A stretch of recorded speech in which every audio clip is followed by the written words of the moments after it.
Hello and welcome to Super Rugby Round 4 Preview Podcast. I'm Paul, the guy behind DrivingMaul, a website, podcast, Twitter account and YouTube channel bringing you the best in rugby predictions and opinion. Don't forget to subscribe on your favourite podcasting apps. We drop into your phone every week. Well, actually, more than every week. It's nearly every day now. And also, please leave us a 5-star review. Other stars are available, but why would you want to do that? If you'd like to watch what happens behind the covers, the show's live on YouTube at 8 p.m. New Zealand time every Thursday. And this week, joining me is none other than the man behind the Tribe Sports app, or at least the content behind in the Tribe Sports app. It's Ryan. How are you doing, sir? Very well. Looking forward to another weekend of rugby. So, how many games are you personally going to be typing up or commentating on this weekend? I believe just 2, Highlanders Stormers and Lions Blues. Just the 2 Lions Blues. Oh, that's a dedication one. That's one that's tonight at 4 o'clock in the morning, I think, from memory. And New Zealand time. I'll be staying up right through. So cool. It'll be a lot of coffee, I think. A lot of coffee and a lot of Skittles, apparently, as well. Good evening, Andre, who's joined us on the live chat. Good to see you again. And I hope the job hunt is going well. So let's kick off with the Highlanders versus the Stormers, as that's the first one on Friday night. And I will be doing a live post-match reaction with Steve, the guy behind Cornflakes Crib. And also, we are trying to try something new this week. We have Jess, who has been on the Hash Rugby Chat show the last couple of weeks. She is live at the game. And so we are going to go live to her at the beginning of the show for 5 or 10 minutes before we continue on our own, and she goes off and carries on drinking, because it's Happy Birthday Jess tonight, and that's her birthday sort of party weekend. Is she in the zoo? She has said that she is not going to be in the zoo. I'm very disappointed that she's not in the zoo. I mean, where else would you want to watch rugby than in there? I did tell her she needed to buy herself a giraffe onesie and get into the zoo, but no, at the ripe young age of 27, she feels like she's a bit too old for that kind of thing, whereas the ever young 43-year-old would be straight in there, giraffe and all. So, actually, let's get the key questions out of the way. What animal would you go as into the zoo? Paul, on the spot. If I could get like an eagle hoodie, I think that'd be pretty cool. Little eagle hat with a beak, some wings. Eagle hoodie, eh? Oh, you're not going for the full onesie. Oh, how? Nah, probably not really a onesie type guy. I don't have ones either, but hey, when at the zoo, do as the zoo does. So, having looked at the Highlanders team sheet, for me, some of the key points: Dixon on the bench there, and Fadders coming off the bench. So they've got a bit of firepower to come off the bench later in the game. Yeah, some interesting selections too. I think they've last game they selected 2 loosies on the bench with Dixon and Pryor.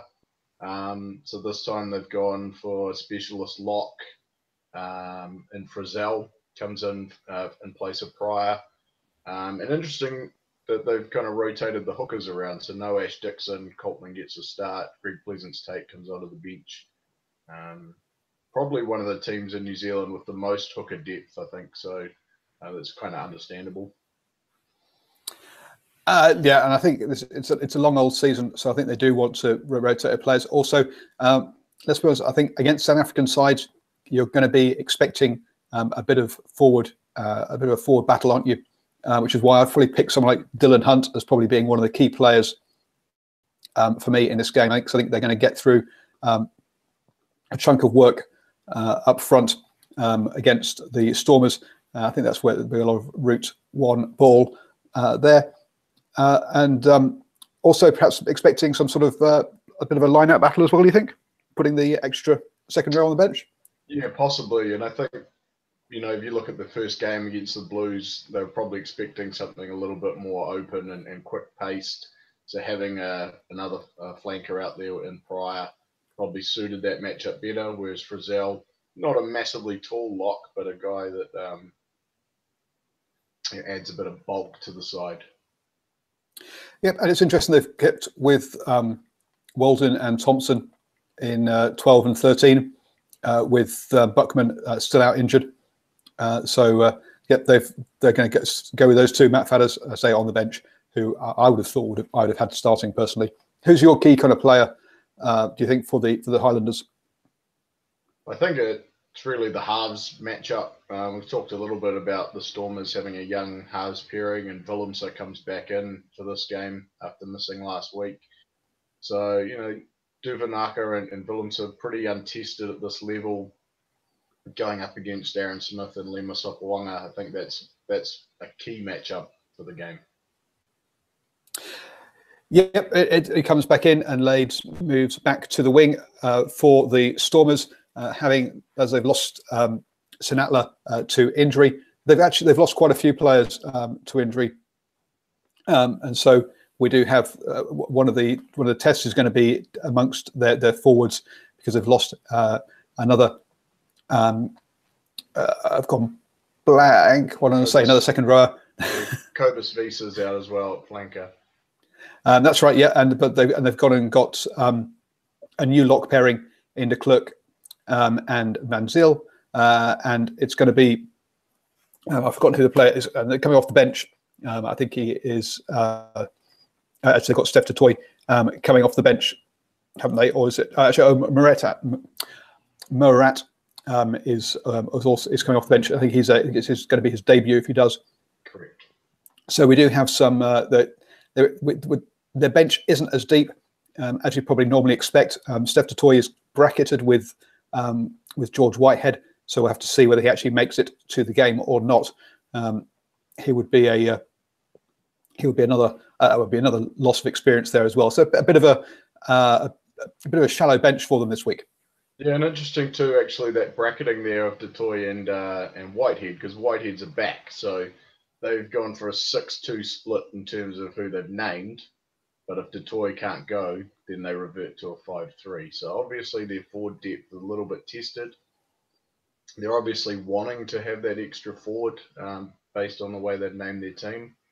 But if they can't, if Peter Steph Totoy can't go, then they pretty much have no option, I think, to go to the 5-3 split.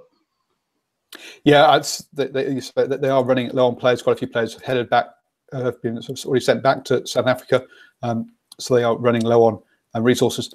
To me, I think what's going to be key for this one is going to be that back three of Morass, Lades, and Rule, and how they cope with what will be a lot of contestable kicks coming their way from the Highlanders to create broken field play. That's where I think. Well, so we're going. I think we're going to. For me, is going to be a key area for the Stormers. They're going to have to win that, or at least be competitive in that aerial battle for claiming the ball. Yeah, and Raymond Rule's probably going to want to make some tackles, unlike one of his trips to New Zealand last time, where the All Blacks ran rings around him at Albany. So he'll get plenty of traffic coming his way from Waisaki Naholo. Yes, I think so. So that's going to be that to me. I think is going to be the key area for the Stormers in this game. We ran through my predictions the other night, and I went for the Stormers. I've gone black. I went for the Highlanders by 14. No, of course, not the Stormers. How do you see this one going? Yeah, I've gone for the Highlanders by 18, so same ballpark. Doing them from memory, or have you actually written them down this time? I've got them written down. I've got a little glance to the side here.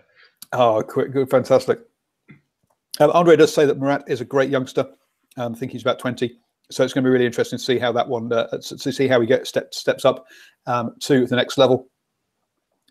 We're going to have the normal problem we have on a Friday night is we have to follow up a New Zealand game with an Australian game. Unfortunately, the Sanzar haven't been able to spin the world the other way around yet, which was my solution to this, to play the Australian games first. So the Rebels versus the Brumbies, two sides that have already played the Sunwolves, both picked up victories there, with the Rebels perhaps being a bit more, what's the word, showing a bit more form. But actually, do we know who the Rebels are yet? Having first game, they played against a side that had a red card and yellow card. In the second game, the Sunwolves lost 3 backs to injury in the first 20 minutes. So have the Rebels had a proper test yet? Yeah, well, I mean, like you said, that both teams have played the Sunwolves and both teams have played the Reds. And if you look just on by the scores, then the Rebels should start this as favourites and quite comfortably. But you've made some great points. The game against the Reds are playing against 14 for most of the game and 13 for some of it. That Sunwolves game, as you said as well, team that was decimated by injury ended up playing most of the game with a flanker on the wing. So yeah, it's a tough game to call. I think if the Rebels are for real, they probably need to win this, because that's going to send a real message to that Australian conference that they are legit contenders. The Brumbies, I think, really need to bounce back from a pretty ordinary performance against the Reds side. On history, these Australian derbies aren't that great to watch, but this one might be a little bit better than we think. Well, I should hope so. I mean, the Rebels have lost Coleman, which is going to be a big loss for them, losing their captain. So Tom English comes in as becomes captain at 13. Interesting having a captain out in the backs. It's rare to see. Normally, you have your captains in the forwards so they can get in the ear of the referee. So we're going to have to. So they're going to miss. So they're going to miss that perhaps. The key player here for me is going to be Will Genia, as usual, I guess. For the Rebels, Debrasini, I'm not a fan of. I don't think he's that good, and so I think Genia has to run the game. It was interesting seeing him switch between sort of the halfback position and first receiver quite often against the Sunwolves, and against also the Reds. So it'll be interesting to see if he plays that kind of role again to basically take the game by the scruff of its neck and control it. Yeah, he's a class player, and he's been a huge pickup for the Rebels, and probably a big loss for the Reds, not sort of getting him back there. Well, I don't know. With Brad Thorne, he doesn't seem to like anyone who's over the age of 25. Except himself. Except himself, yes. So if anyone should know about a veteran's influence in a team, it's him. Yeah, it's a big battle in that halves area, because with Powell and Lealefano, you got the inexperienced but talented halfback against the experienced and incumbent Australian, but then you probably give the first 5 edge to the Brumbies.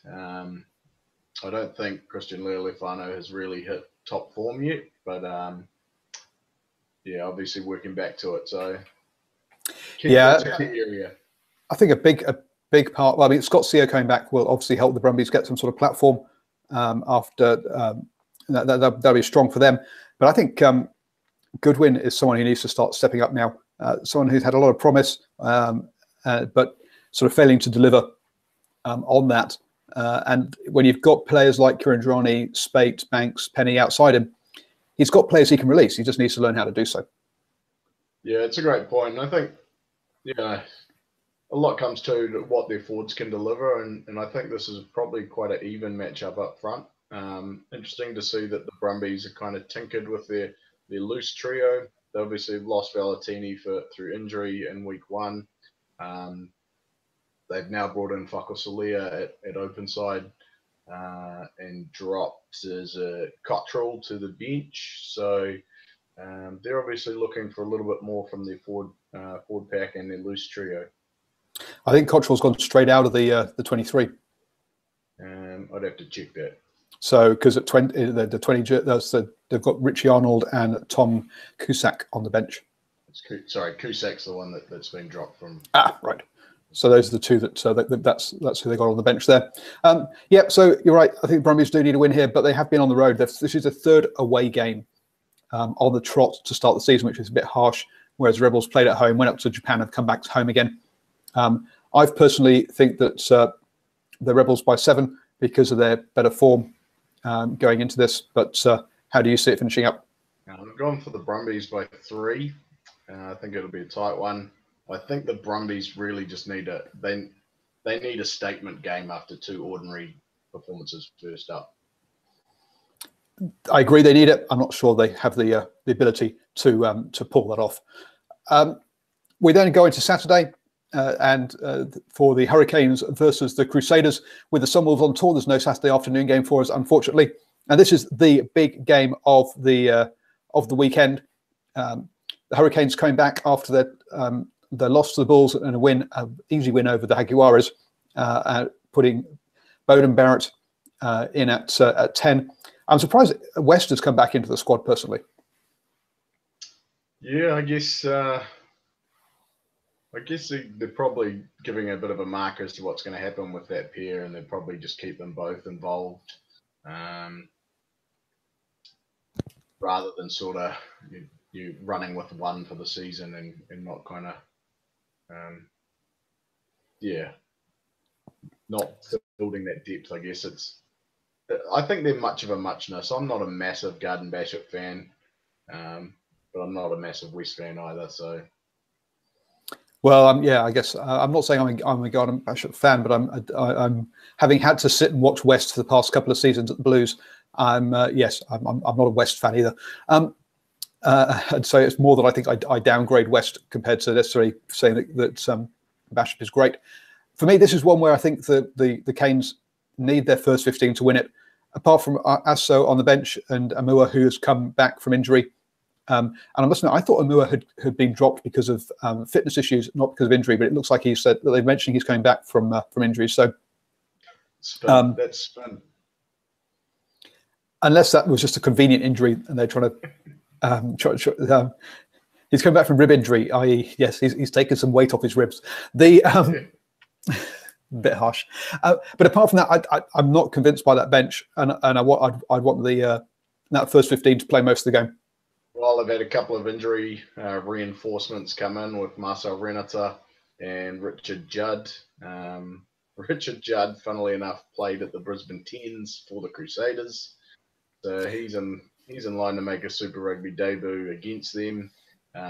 If at all, they might just go with TJ Perina for 80.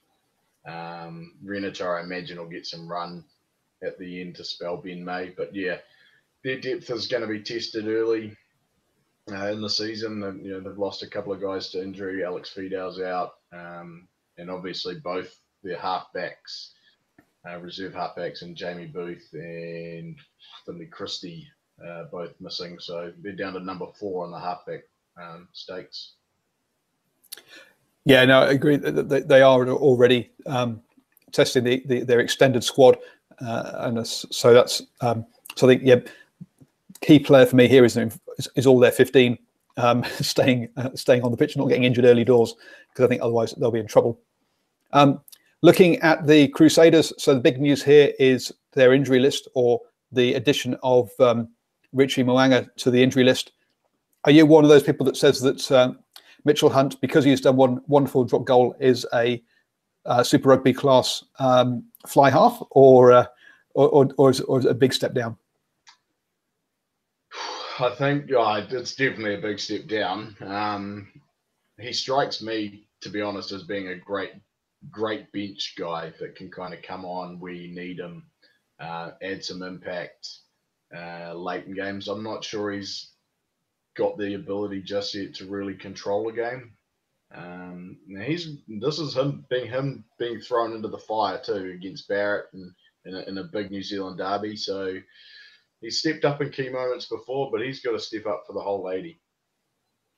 Yeah, and I think one of the comments we had on Tuesday was he is a confidence player. So watch for his early touches, and if one of those goes awry, then he could be in for a long night. But if he gets his first couple of touches, his first kicks out of hand go nicely, then he'll probably grow off the back of that. Great to see Matt Todd back, because I think he was injured, wasn't he, before? So it's nice to see him back into action. And even with those injuries, you've got to say this is still a stacked squad. Brian Hall is good. So Mitchell Hunt's got someone decent inside him, and obviously with Ryan Crotty, Mr. Dependable outside him, he's got someone there to help him through this. And the ever young Mike Delaney to come in off the bench. Yeah, I mean he's got 3 of the full set, so he's only got the Blues and the Hurricanes still to play for to complete his New Zealand set of teams. I was amazed actually that he's played 47 games of Super Rugby, so that's pretty awesome across stints with the Chiefs and Highlanders. I guess too he adds something. So he'll make his, because Richard Mo'unga's out for a while, isn't he? He'll make his He'll make his 50 then in the next couple of games. He definitely will. And I think, if things do go sort of haywire for Hunt, then they do have some experience to call on. And he's kind of the perfect guy, I think, to have for that situation because of the quality around him in the back line. You're not asking him to go out there and make line breaks and run razzle dazzle stuff. He's out there to direct the back line, kick his goals, steer them around the park, and even at his age, he's capable of doing that. Beaver-esque, we might even say. Oh, I'd probably say a bit more dependable. Definitely a stronger bench. You've got with players like Luke Romano on there, Mitchell Drummond. So yeah, I'm much happier with the bench there. But obviously, the key player is going to be how Mitchell Hunt goes for the Crusaders.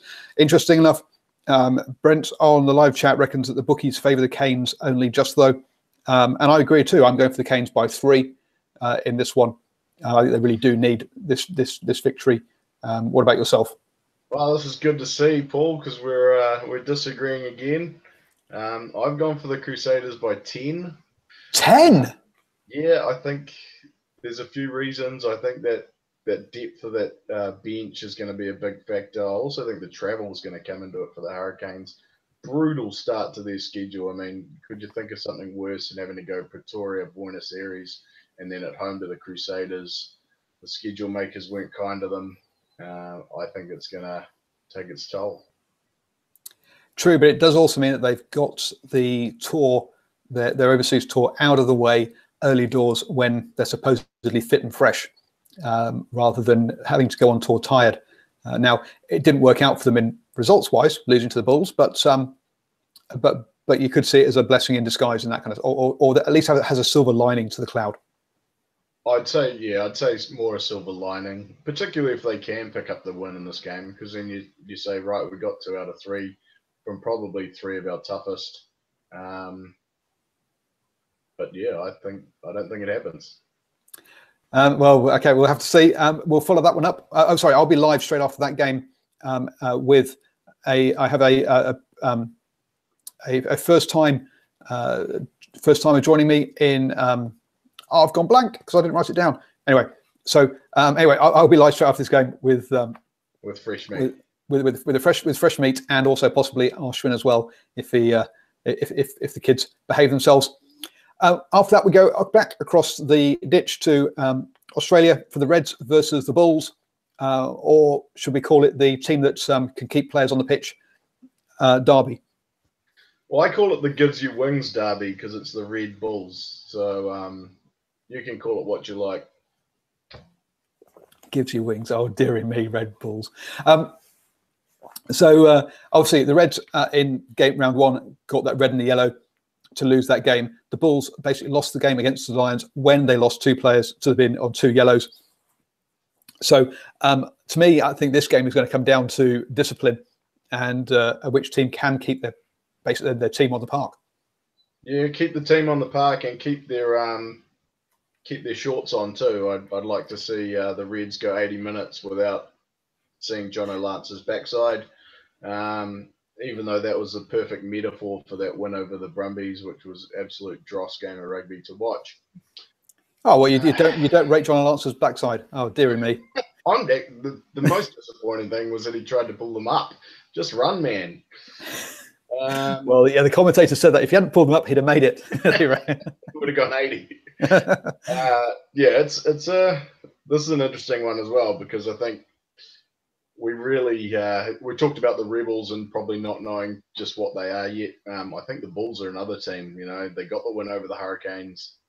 They lost handily to the Lions, but a game that at times was quite even. The Bulls on the road historically don't have much success. Oh, they had, I think they had the longest losing streak of any team on the road at one point, and they broke it about last year or the year before. But they have got a new coach though, and does John Mitchell know how to get teams to tour? Well, that'll be interesting. Well, he likes to talk about the journey, so that would be a tick in the right direction, tick in the box, a step in the right direction. I'm mixing my metaphors here. Another John Mitchell type trait that. So yeah, it'll be interesting to see. I'm not Now convinced. we've not seen the Bulls lineup yet, but the Revs have chosen Karevi at 12. That's an interesting one, considering how that didn't work out so well for the Wallabies. No, and it's interesting they went with the same 23 and just made that little tinker with Dagunu coming in onto the wing, Paiawa dropping out, and the other two shifting in. So yeah, I'll just call him CFS goes to centre and Karevi to 12. Yeah, I still think there are big question marks around Brad Thorne's coaching. So we'll see how this goes. They won last weekend without scoring a try. So this could be, this could be a long old game of kicking between these two teams. Yeah, just on that, I was really hopeful last week actually that the Brumbies would get a late try and become the first team in Super Rugby history to get a try scoring bonus point while losing. I don't think you can. I think that actually the terminology is you have to win by 3 tries to get the try scoring bonus point. I'd have to check that. So, anyway, obviously, Statman here reckons that's the way it is. So we'll have to see. But okay, so for me, yeah, the interesting one is we've got Karevi in there. We'll see whether that works. With the Bulls, we have to wait. It looks like the match day 23 that came through against the Lions are all fit. So I wouldn't expect to see too many changes. The next 3 games we don't have lineups for yet, but Sharks versus the Sunwolves. The Sharks stuttered so far this season, but against the Sunwolves, the touring injured Sunwolves, this is going to be a comfortable home win, isn't it? Oh, sorry, we didn't do predictions for the last one. I've got Reds. I was just going to remind you. Reds by 5. Yourself? Oh, well, I've gone exactly the same, so no worries. And Brent's gone Bulls by 5 in the chat. So even though the Reds apparently are the bookies' favourite, Andre has also gone the Bulls as well. So the live chat says Bulls. The presenters say Reds. Let's see whether the fans or the presenters know what they're talking about. So yes, sell Sea Sharks to get their full sponsor's name in there versus the Sunwolves. To me, this is basically just home win. I'm not sure there's much more to say about this game. A real clash of styles. I agree entirely. I can't see the Sharks losing. I think they'll just make this a bit of an arm wrestle and control it up front. If, and it's a big if, the Sunwolves were to sneak an upset, I think it would be a result of the Sharks being drawn into playing a fast and loose game. But I can't see it happening. No, I can't. I mean, the Sharks have been disappointing this season. There's a lot of people pre-season suggesting they would be the ones to challenge the Lions, and they only managed to draw against the Tars and obviously lost to the Lions in the opening round. So I think they're another team that needs a statement game, and they've got the perfect opportunity to do so against someone like the Sunwolves, especially with the number of injuries they've had. Next, we have the Lions against the Blues. Prediction. Sorry. Sharks by 7. Yeah, I've gone a little bit higher. I've gone Sharks by 13. Cool. So then we have the Emirates Lions. Look, trying to get all these sponsors in. Maybe they'll sponsor us as well. Against the Blues. The Blues have lost Pulu to injury. That's a big loss for them, isn't it? Yeah, that's going to be a real test because sort of no matter which way they go with the halves combination, it's going to be an experienced combo. It'll be interesting to see whether they start with Nock or Ruru at halfback, and obviously the other one's going to be on the bench. But yeah, that's a massive loss for them because the first 2 games are showing like they need experienced heads, they need leaders. I thought they lost a lot when Pulu went off last week. They just look directionless without him. They need guys to step up and be leaders. This team. So yeah, losing him's huge. Yep, I'm not sure if Sunnyville Williams is back or not, but if not, then you've got a very inexperienced 9, 10, 12 combination for this game. And let's be honest, at 8, Ikiri Iwani is not the most experienced player either. So your entire decision-making group of the Reds is inexperienced, coming up against the Springboks captain and first choice fly half in the Lions. This one again is another one that, whilst we should see quite a bit of razzle dazzle from both teams, I think the greater experience and the greater leadership in that decision-making group from the Lions is going to win this one quite comfortably for the home team. Sad as it is to say that, I agree. Sonny Bill Williams did give an interview pre-match last week that kind of suggested he was, close to playing. So hopefully he comes back in. I think they missed him last week. The SBW haters would probably say, "What are you talking about?" But he is a guy that he just does add something in a bit of direction. I thought TJ Faiani was completely anonymous last week. So, yeah, it'll be a huge boost to get him back to help kind of offset losing Pulu. And they probably need Kaino back to start as well. Yeah, I think Kaino's back, but I think they'll need him starting. Instead of Williams, it'll be a calming influence outside of Gatland, and also a get out of jail card, because you can, it is a powerful enough guy that even if things are going wrong, you can just give it to him and he can get you front foot ball or get past the first tackler. And he just doesn't have that without him there. So I've gone Emirates Lions by 10. I'm obviously looking for my free flights, Emirates. How many are you going for? Yeah, I've gone the Emirates Lions as well. Emirates Lions, I'll just say Emirates one more time. Emirates Lions by 16. Oh, dear. And then the last game of the round, the Jaguares versus the Waratahs. Again, I'll be doing a post-match live from this one as well with another first-timer in Hugh, who is a Tars fan. So that's 3 games we'll be doing live post-match reactions to this weekend. One more than you. You're only doing the two games of doing live commentary. These sides haven't been announced yet, but word on the street is that Beale may be injured for this one, and he's been a key player for the Waratahs. Yeah, I mean, that's a massive loss. Like, him and Folau are the key to that back line, I guess, and Foley as well. But, I'm not too sure about how much depth there is in that Waratahs side to, sort of step into that midfield role if he is gone. I think quite similar to the Highlanders in the fact that the Highlanders play well when you've got Aaron Smith, Sopawanga, Ben Smith, and Naholo. When you've got the All Blacks in place, obviously Fekitoa in previous seasons, the Highlanders go well. When they're lacking those guys, the drop off to the next level down is quite big.